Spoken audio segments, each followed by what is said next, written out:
Hello students and welcome to online tutor. Online tutor में आपका स्वागत है और यदि आप मेरे चैनल में पहली बार आए हैं तो इसे सब्सक्राइब करना ना भूलें।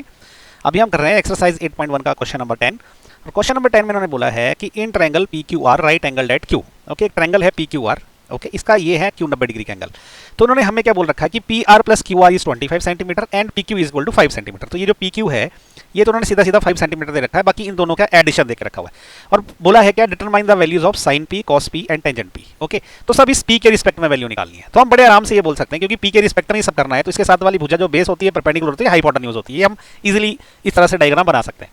अभी हमें क्या है, हमें गिवन क्या है, हमें गिवन है P R plus Q R this is equal to 25 which implies, देखो पी आर को मैंने यहाँ क्या मान सकता हूं मैं, ये जो पी आर है ये हाइपोटेन्यूज है। Okay, H plus Q R क्या है, Q R is your perpendicular, this is equal to 25। Okay, ये इक्वेशन 1 है, ये दे के रखा हुआ है इन्होंने।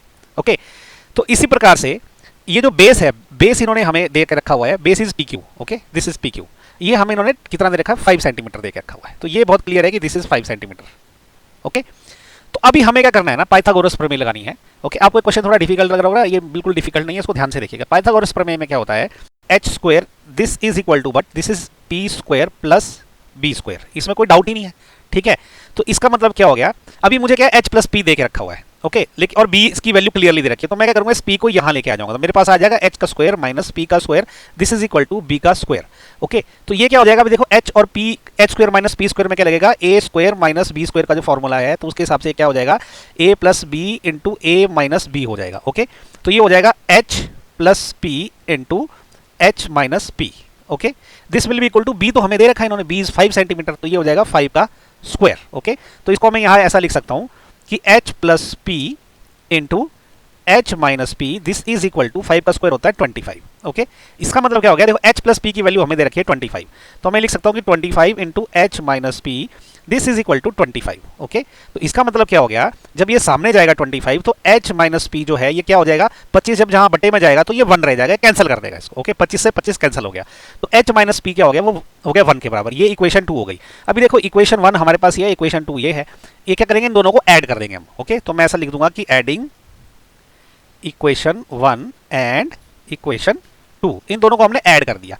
तो देखो इक्वेशन 1 के लेफ्ट हैंड साइड में क्या है, एच प्लस पी है, और इक्वेशन 2 के लेफ्ट हैंड साइड में क्या है, एच माइनस पी, और दोनों को हम ऐड कर रहे हैं, तो ये जाएगा plus H minus P. Okay, this will be equal to, इसकी उस साइड पे क्या है 25 है। ओके, और यहाँ पे क्या है प्लस 1 है, क्योंकि हम दोनों को ऐड कर रहे हैं। ओके, तो इसका मतलब क्या हो जाएगा, देखो p से p कैंसिल हो जाएगा क्योंकि प्लस का है माइनस का है। ओके, तो ये हो जाएगा 2h is equal to 25 plus 1 होता है 26, so which implies h will be equal to, जब ये 2 वहां जाएगा तो ये हो जाएगा 26/2, इसका मतलब जो h की वैल्यू आ जाएगी 13। ओके, तो अब हमें जो है यहाँ पे क्या हो गया, बेस की वैल्यू ऑलरेडी पता थी, h की वैल्यू जो है वो 13 आ गई है। ओके, तो p की वैल्यू क्या रहेगी, देखो चाहे ये इक्वेशन 1 से निकाल लो चाहे 2 से निकाल लो। ओके, तो मैं ऐसा करता हूँ, इसको इक्वेशन 1 से ही निकाल लेता हूँ। ओके, तो हमें क्या h प्लस पी 25 दे रखा है, h कितना है 13 है, तो मैं ऐसा लिख देता हूँ h plus P this is equal to 25 which implies h की वैल्यू हमने निकाल दिया 13 plus p this is equal to 25 which implies p is equal to 25 minus, ये जो 13 जब वहां जाएगा माइनस हो जाएगा, ये तो माइनस 25 माइनस 13 हो जाएगा ये। Okay, so this will be equal to, तो p की वैल्यू क्या हो गई 25 में से जब 13 गया तो हमारे पास 12 बच गया, तो ये p की वैल्यू कितनी आ गई, ये आ गई 12। अभी हमें तीनों की लाइनों की वैल्यू पता चल गई है। ओके, किस किस की वैल्यू पता चल गई, हमको h की वैल्यू पता चल गई, p चल गई, b की भी चली गई। ओके, अच्छा मैंने इसको पहले ही हाइपोटेन्यूज, बेस और परपेंडिकुलर में क्यों आइडेंटिफाई कर लिया, क्योंकि हमें सिर्फ साइन p, कॉस p और टेंजेंट p निकालना है। ओके, अगर हमको ये दूसरी एंगल का भी निकालना हो तो हम सिर्फ भुजाओं की वैल्यू लिखते हैं। ओके, तो अभी देखो, अभी सबसे पहले हमसे इन्होंने पूछा साइन ऑफ p क्या होता है, तो हम अपना स्टैंडर्ड फॉर्मूला लगाएंगे, वो क्या होता है, पंडित बद्री प्रसाद हर हर बोल, ओके, सोना चांदी तोल। तो ये साइन है, ये कॉस है और ये टेंजेंट है। तो सबसे पहले इन्होंने साइन पूछा है, साइन p इस वाले एंगल के रेफरेंस में, तो इसका मतलब क्या हो जाएगा, अब साइन ऑफ p क्या होगा, साइन ऑफ p यहाँ के हिसाब से होगा p by h। Okay, that will be equal to p by h। p की वैल्यू क्या है 12 है। ओके, डिवाइडेड बाय h की वैल्यू क्या है 13 है, तो ये आ गया आंसर हमारा कौन सा, फर्स्ट वाले का, साइन ऑफ p। दूसरा इन्होंने पूछा है cos of p, cos of p यहाँ के हिसाब से क्या आएगा, बेस अपॉन हाइपोटेन्यूज, तो ये होगा बेस अपॉन हाइपोटेन्यूज।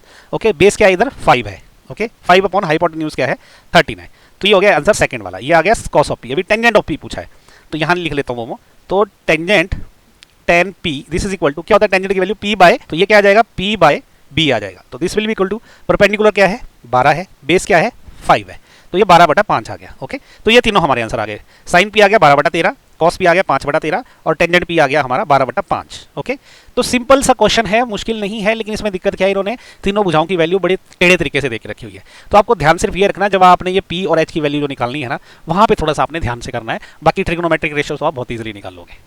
ठीक है, तो इसी के साथ जो है एक्सरसाइज 8.1 का क्वेश्चन नंबर 10 भी खत्म हो गया। नेक्स्ट हम करेंगे एक्सरसाइज 8.1 का क्वेश्चन नंबर 11। मैं उम्मीद कर रहा हूँ कि आपको मेरे वीडियो पसंद आ रहे हैं। अगर पसंद आ रहे हैं तो इनको लाइक शेयर और सब्सक्राइब जरूर करें। कुछ डाउट रहे तो प्लीज़ कमेंट करके पूछें। Thank you so much for watching my video.